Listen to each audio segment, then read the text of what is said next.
Hi kids, this is a video just to show how to use Microsoft Word. If you remember, you're being assessed on the structure of your report for task 2, and so therefore it's good to know how to use Microsoft Word. You can use Pages if you like. Personally, I think Microsoft Word is much easier to use and much easier to make it look professional. So I'm going to go over a couple of things. I'm going to look at cover pages, table of contents, headings, and page numbers. All things that we want you to do in your task 2 report. So the first thing I'm going to do is look at cover pages. So here, when we're in Microsoft Word, you can see these little buttons across the top here. Okay, and so we use Home a lot. What we're going to do is we're going to look at document elements. So if you click on document elements, just remember you can pause this video anytime and come back, or rewind if you missed something. Okay.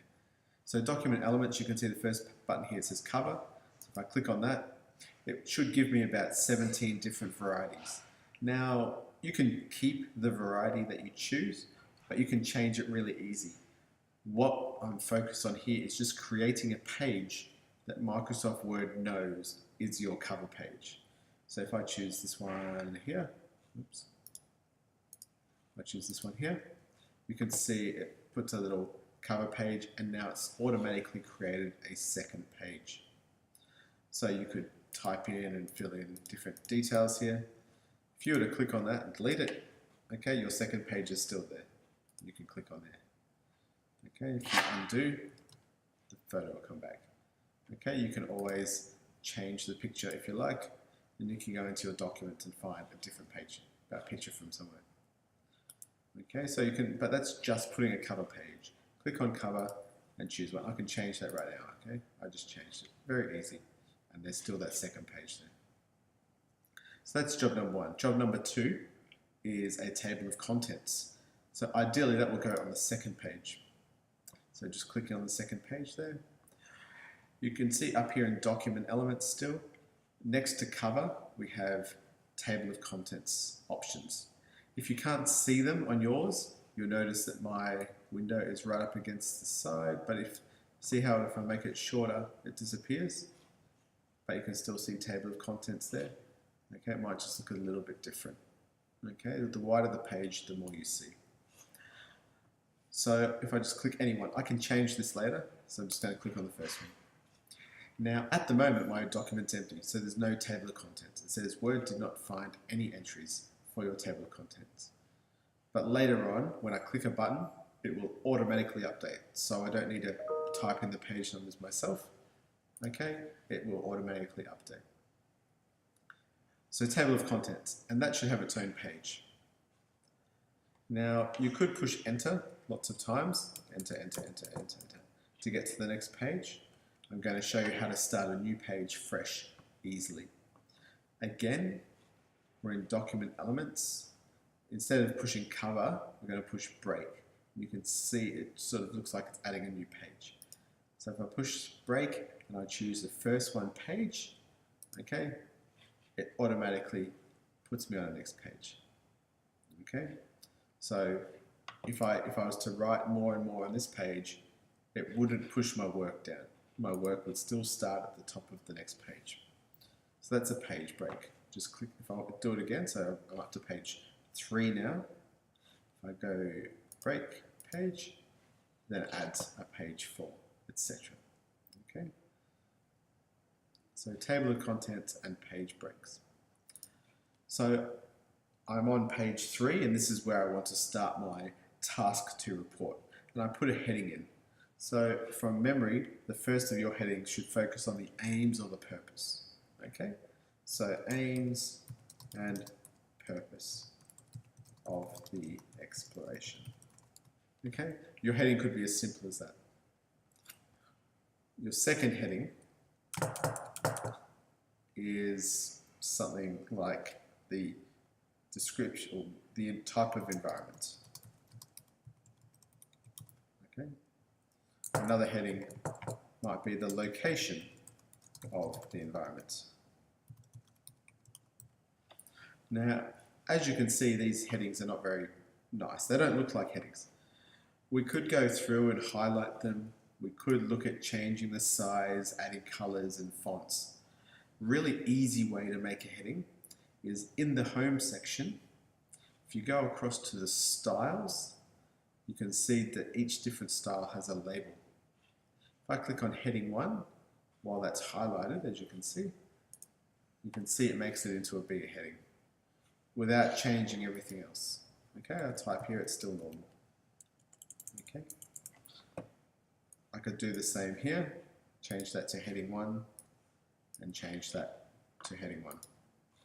Okay, and then I could type my information underneath and it does not change. Okay, easy. So headings using these styles is really effective. If you want to put subheadings, okay, so perhaps you had the heading risks and ways to reduce the risk. Okay, that would be your big heading. And then after that, you wanted to put in a subheading. So you want to focus on the risks and then reducing the risk. Okay. Now you don't want this to be a heading 1 because that's what the big headings are. You want this to be a heading 2. So up here, if you click on heading 2, you can see it still makes it colorful and attractive.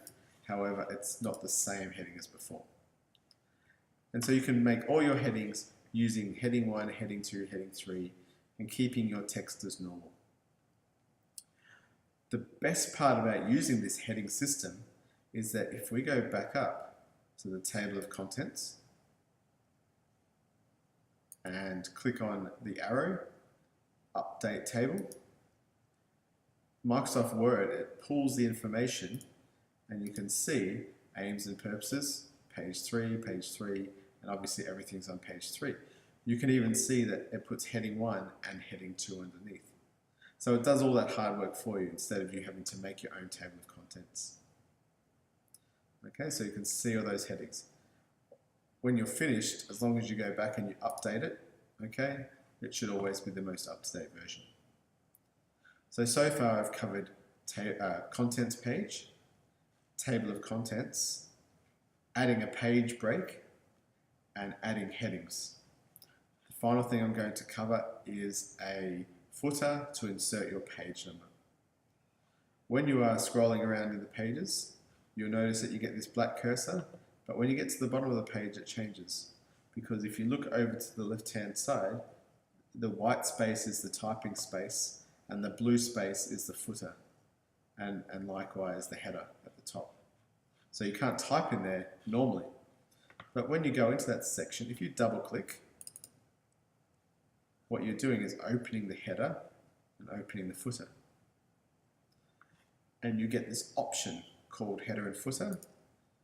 Okay, and we can type in the page number. Just clicking on the page number, it puts in the number 2. You can type in the word page in front of that, like that.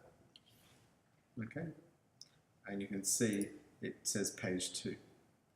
If I go down, it says page 3. If I go down some more, page 4. So it's an automatic process. But you can't just type the number in. You have to actually, if I delete that again, just to remind you. So type in page, go up to the top and just click page number. And it adds it in. You can move that like normal using the home button to the center or to the right, wherever you want it. When you're done, just click close on any one of these buttons, and that means you're back in the normal writing space. Okay, so you can't change that unless you double click on it, and then you can change it. Okay, so that's all the parts that you need to think about for your video. Okay, so if you have any questions, please ask or rewind the video a little bit and watch it again. Okay, thank you.